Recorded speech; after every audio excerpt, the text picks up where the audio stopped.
I am beyond ready for this snow to be gone, for the weather to get warm, and for turkeys to be gobbling this spring, which it is a super exciting time for anybody who's into turkey hunting, because it is NWTF weekend down there in Nashville.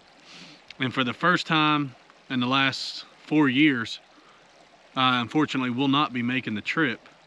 Just tied up with work, busy. Kind of sucks that it does fall on Valentine's Day weekend. So last year I was able to convince the wife to go.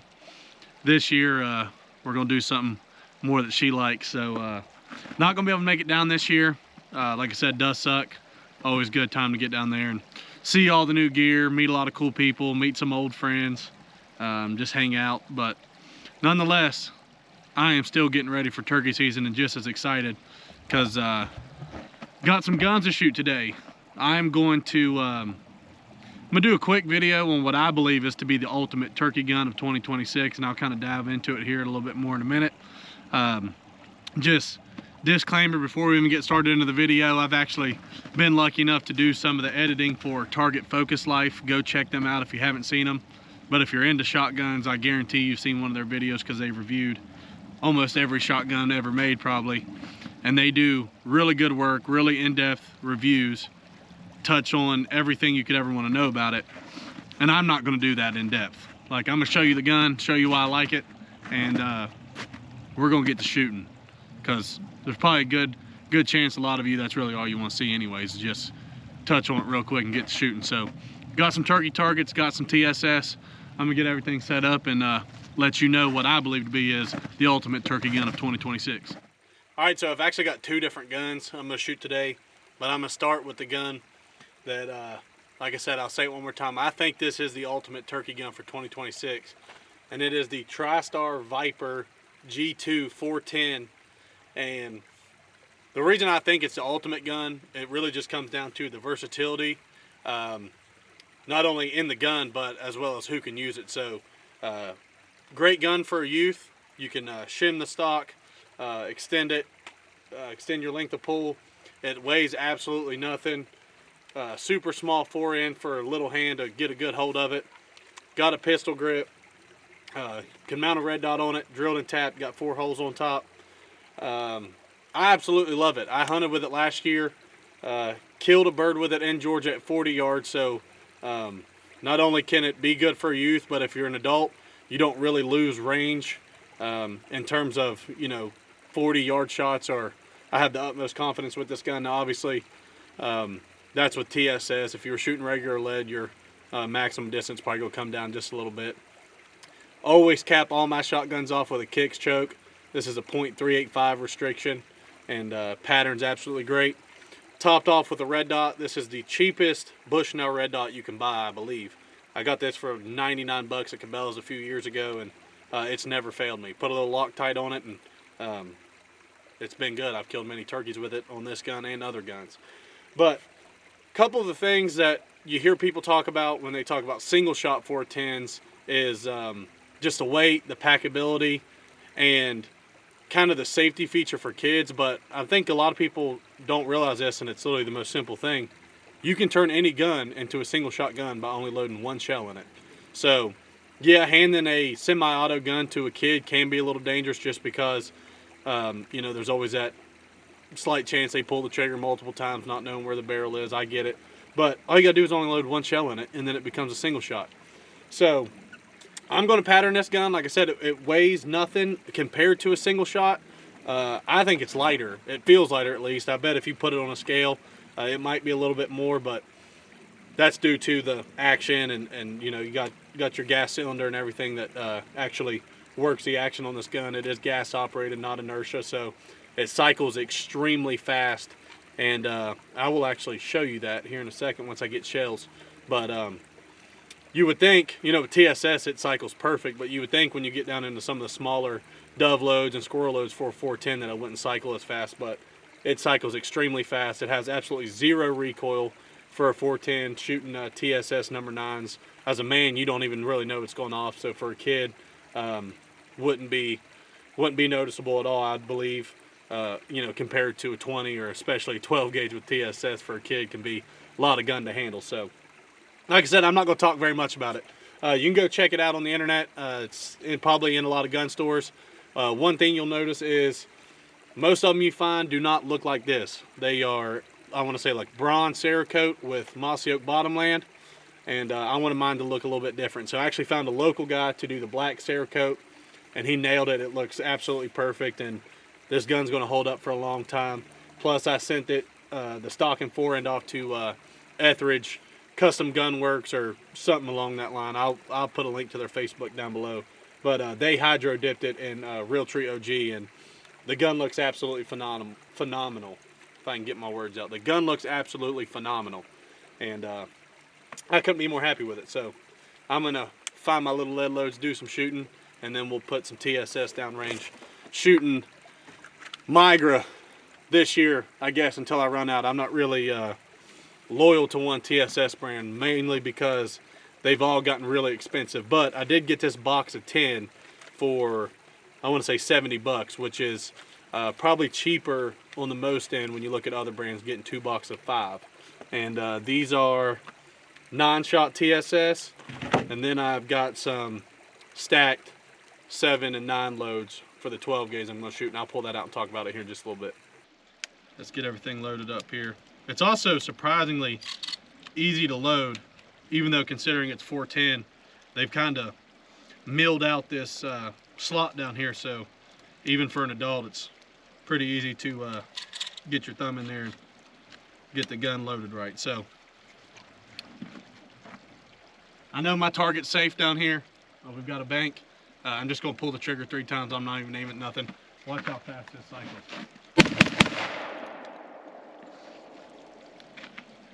I mean, cycles just as fast as any 12 gauge gas operated gun shooting steel for duck season. So let's put some TSS in it. We've got a target set up. Let's do some shooting. I'm excited. I know how well it patterns. I shot it last year, never did do a video on it. Killed a turkey with it, so I know it kills. But it's always fun just to watch it hit some paper and know that you're dialed in. So let's get to it. Putting our first Migra in. Like I said, these are 9-shot, 7/8 ounce of 9-shot, 3-inch 410. Target's probably a little bit farther than 20 yards. I'd say probably pushing 25, but I want you guys to watch just how little this gun recoils.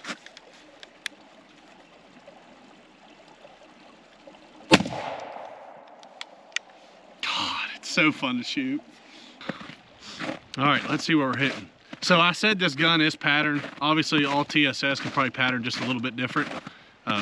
This is the first time I've shot Migra out of it, but pattern looks pretty good to me.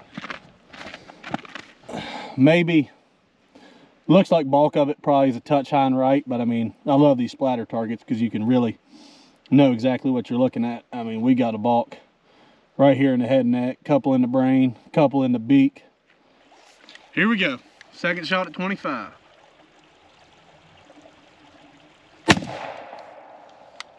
Definitely still a touch right, for sure. So, might click that 1 or 2 times to the left. All right, so bow shots at 20 are dead birds, 100%, stone dead. But definitely, if we're being real nitpicky, a touch to the right. So we're gonna bump our red dot just a little bit to the left. Like I said, it's always good if you're gonna switch shot brands to just check your gun, because just because it's 3-inch number 9s doesn't mean every brand's going to pattern the same. There's always a little bit difference in their recipe. So we are going to click our red dot to the left just a little bit and back the target up probably a little bit closer to 40, and take another shot and see what it looks like. All right, tweaked our red dot just a little bit. Move the target back. Like I said, it's probably a little bit closer to 40 now. So let's give it another shot and see what it does.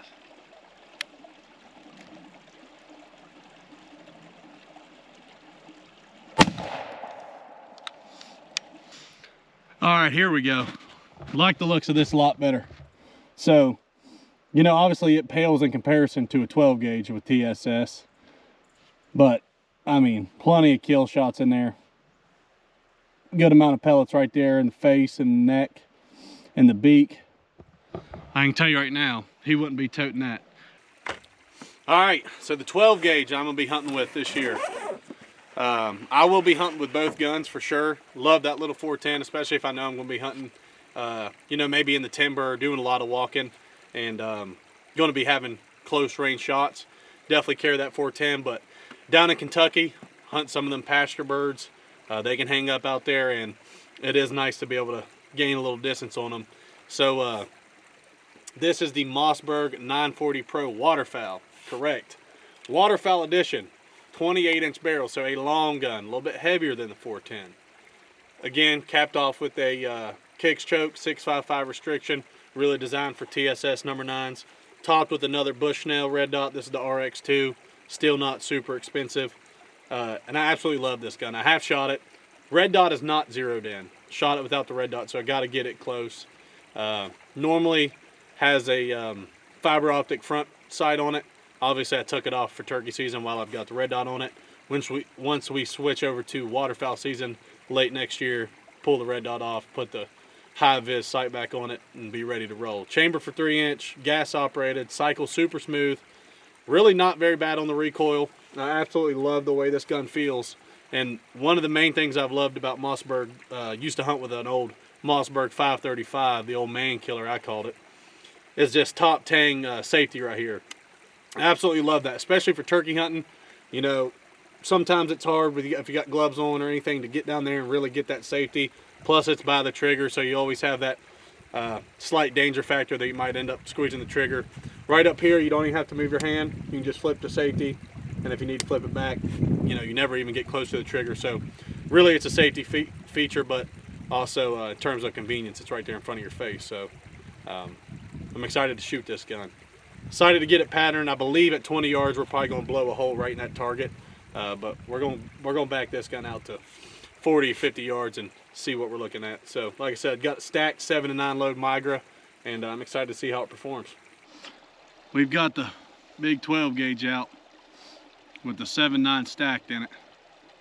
I actually pulled out the old bog paw tripod only because we like I said, we still got to get this red dot dialed in on this gun, and if you can eliminate any human error, might as well. So we kind of got it locked in a little bit on this tripod, and we're at 20 yards. We're going to send some shots down range here, see what it does. Yeah, it patterns pretty. I usually try to dial my red dot in when I'm shooting at these targets. I will aim close to about right where the red meets the black, so right at the top of those neck feathers, and adjust my pattern for that. Then in the field, I know I can aim, you know, just a little bit below their head out at longer ranges, and usually be pretty good. And this pattern right here looks pretty good to me. I mean, that's dead turkey all day. Looks like everything I'm shooting is a touch right.